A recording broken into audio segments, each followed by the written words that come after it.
Yeah, let's she move a cool little as a fan. forward. Growing up with your dad, Chuck. Describe your dad in 3 words. 3 words. We know you daddy's girl, so come on with it. It's so many words, though. It's so many words. Humble for sure. Loyal. Kind. Them would be my top 3. So I got a story. Sound like a man of integrity too. Yes. I got a story about her dad, right?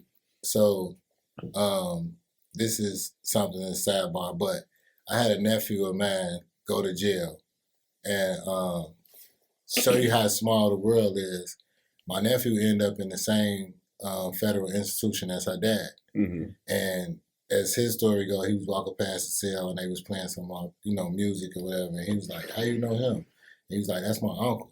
And her dad was around me so much he didn't believe my nephew. He was like, "No, I've been around Bishop, I ain't seen." So my nephew got on the phone and called me and was like, you know a Chuck from the West Side? I only know one Chuck from the West Side. From the West Side, you know right? what I'm saying? Like, he that synonymous with the West Side. Right. So when he got on the phone, he was like, "What's up, Bishop? What's going on?" I was like, "Chuck, what's up, man? What's going on?" First thing I said, "Man, look out for my nephew." He like, "I got him." You know what I'm saying? And he made sure he was straight his whole ride. So I want to thank you for that, Chuck, from the bottom of my heart. It's so crazy because I got one of my childhood friends, her little brother, was locked up too. And I don't know if he came after your nephew left or what, but anyway, he just recently got out. And he called my mom and he was like, "Man, you don't know how much Chuck helped me through that time." Like, he said, "I came home and this is like, this is a getting money young man, like, flashy, nice clothes, jewelry, all that." And he like, "I haven't bought no clothes. I haven't went shopping or none of that since I've been home." He said he changed my whole mindset. He changed my whole mindset. He said he did a lot of talking to me in there. And my nephew is one of the biggest little influencers right now. On social media, because Chuck sat him down and got his man. Right. You know what I'm saying? Like, you got to have a purpose when you out here. Yeah. And I think that's what, me knowing Chuck personally, that's what whether you do something positive than something negative any day. So for him to support y'all early on like that, and then me coming into y'all fold and meeting y'all, and he didn't know me from a can of paint, but made me feel like I was one of y'all. Yeah. You know what I'm saying? Yeah. So that's just his personality for sure. Yeah. How was it growing up with your dad being involved in the street life? The pros, the cons, the good, the bad, I want to say, like, in a way, we were protected from so much. So we kind of, to a sense, like, everything felt normal. But then we also learned early on, like, certain rules that I grew up and realized weren't so normal. Like, you know what I'm saying? Everybody can't come to the house. Everybody can't. So, you know what I'm saying?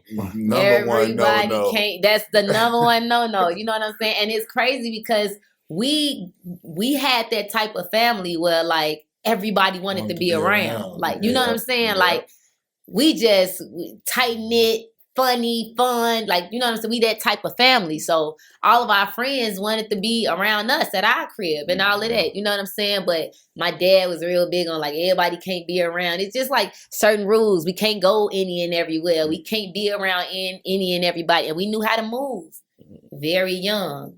We you know what I'm saying? We just knew how to. And then, like, as I got older, I'm like, damn, we was like 15, 16 years moving in the streets like big homies. Like, we ain't got nobody to watch out for, but we did. Like, you know what I'm saying? We did. Going in the club, and he owned the club. You know and him always saying, like, we walk in the club and we may be doing a show and we walk in, it's a big crowd of us and it's like, Bree, don't fall behind. Like, hold on to such that hold his hand. Like, he was real, like, strict on sticking together, and you know what I'm saying. So, I mean, it was cool. Like, I didn't realize anything was wrong with my life It was normal. At all. It was normal. Like, you know, we was spoiled. It wasn't nothing we couldn't ask for. You know what I'm saying? We lived comfortably. Shit, it was fine. Fine. Yeah. At what age did he sit down and just have that talk with you? Like, I know you could see things as a young lady. Most of our children can, but what age did he just have that talk to you? Like, man, listen, this is what it is. This is how we move it, and this is why we got to move how we move. That talk never came. You never? That talk never came. I think you just like you grow up in it, and then eventually you start to realize what's going on. You know what I'm saying? Eventually you start to see stuff. You realize what's going on. Like, hey, we can't cook in this pot. right. This Pyrex pot is only pops. Like, you know what I'm saying? Leave Like that brown glass pot alone. I used to have a bad habit of eating ice, like, but my iron was low. And for a long time, I was just eating out of his bags of ice. I'm not knowing why this man buy ice so much, but I'm tannish. He studied telling me stop. Leave his ice alone. She said, leave the ice alone. I'm a kid. I'm studying eating bags of ice. So it's like just like little stuff like that. You eventually you grow up and you know we become teenagers, and then you know what I'm saying, early 20s, and you know you just starting to learn the streets. Yeah. So you eventually learn what's going on. So that talk never came. You know, we just kind of figured it out.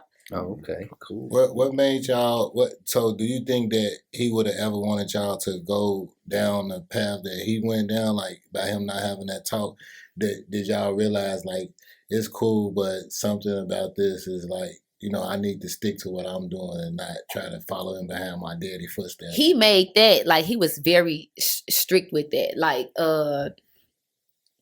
making sure that we all had a plan on what to do with our lives so that we wouldn't fall into the streets. Like, Street life, yeah. he made sure like that ain't what he wanted for my brothers. You know what I'm saying? Like, he ain't want them to have to hustle. Like, that's why there was a AAU. That's why we had a in-house engineer in the studio, you know what I'm saying, who was on a weekly payroll. Like, I don't want y'all to have to hustle for it. You know what I'm saying? Because that's how I ended up here. You know what I'm saying?